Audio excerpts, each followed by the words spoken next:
In this week's video, we'll review the charts and address the question, are the weekly trends still intact? Since it's a holiday weekend, we'll move quickly focusing on momentum and trends.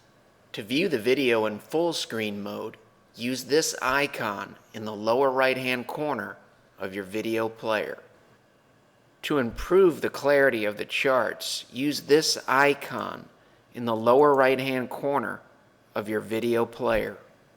Before we review the daily chart using the moving averages for the S&P 500 that we've used in past videos, let's look at 1987 daily and 2008. This is the peak here in October of 2008, and we'll use these as a reference point. This is Black Monday. You can see before that a discernible lower high in the S&P 500, and before this happens, we have price below all of these moving averages. Blue is below red, red is below green, and the slopes are down, yellow flags. Even before the plunge, we drop below the 200-day in pink. 2008, the really bad stuff doesn't happen until July of 2008, between July and November. So very early in the process, we have our discernible lower high, and here you can see we have a lot of bad things happening from a moving average perspective. Price is below all the moving averages. The fastest one, blue, is on the bottom. The slowest one, pink, or the 200-day, is on the top. Price is below all of them. The slopes of all of them are down. This is a full-bore bearish look. How do these low probability charts compare to the S&P 500 as of the close on Friday, November 28th, 2014? The answer is the present day looks much better. You can see we have price above all of the moving averages. The slopes of all of the moving averages are positive. The fastest moving average, blue, here is on top, and the slowest one, the 200-day in pink, is on the bottom. The present day here really looks nothing like this point here or this point here. This doesn't necessarily tell us anything about what will happen next week, but it does tell us the probability of something like this happening or this is relatively low. We just don't have those warning signs. Could it happen? Anything can happen, but it's not a high probability outcome going to something like this from this. We can take the same concepts and use them on weekly chart.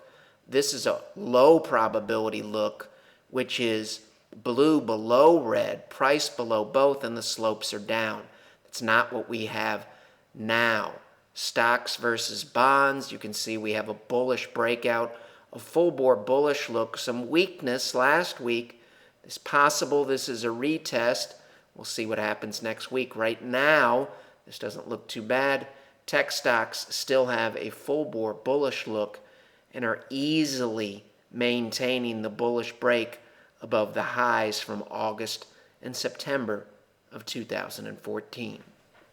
Same concepts here. These weekly charts give us a little bit more of a mixed bag look. You can see the broader NYSE composite has really been a mess. You can see the market was at the exact same place in early October as it was in March and April. And this is a messy looking chart and a mixed bag. The good news is this trend line here and this trend channel was broken in a bullish manner here, and we have a full bore bullish look on the weekly chart. The potential yellow flag in the short term is we did not exceed this trend line here. So we'll keep an open mind going into next week. The Dow still looks good, staying above this long-term consolidation we talked about last week. The Russell or small caps, similar to this, we have somewhat of a mixed bag. We broke above this line here. We broke above this one here. We also have maintained this high, but this is a very messy chart indicative of investor indecisiveness. If you're new to the fold, we use this weekly chart and this momentum indicator here. This is the S&P 500 weekly. Regular viewers know that when momentum drops out of overbought territory, after that happens, and this is observable, the probability of bad things happening in the stock market increases, drops out. After that happens, bad things happen in the stock market. Present day momentum on the weekly chart as of the close on Friday, November 28th, we're clearly in overbought territory. When we're in overbought territory and we remain there, the probability of good things happening is higher. Into overbought territory, after that, good things happen. This really doesn't tell us anything about what will happen next week other than we're not in a high-risk environment. We would have to move from here to at least here for the probabilities to start to deteriorate. As always, we'll keep an open mind headed into next week. Same concepts apply to the weekly chart of the NASDAQ. Drops out. I can observe this. After that, bad things happen. We're not at that point yet. We're still in overbought territory for tech stocks. Earlier in the video, we showed that the NYSE composite was unable to clear the highest downward sloping trend line. The VIX weekly still sides with the bulls. You can see we're in a decent spot here. Fear is relatively low. However, this is where we closed here. We did close higher on the VIX last week by 3.3%. So we'll keep an open mind with retail sales in the ECB next week. This shows a little hesitation, but it's not a high-risk look as of the close on Friday, November 28th. How do we track all of this and convert it into a usable and actionable format in a reasonable amount of time?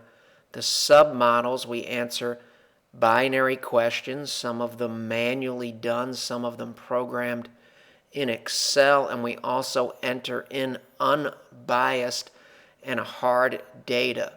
The submodels allow us to get a handle on the market's current profile, and the master CCM market model then looks at the current profile, compares it to past profiles, and recommends a prudent allocation between risk assets such as stocks and conservative assets such as bonds. Conservative assets can consist of cash, bonds, currency, or any number of investment options.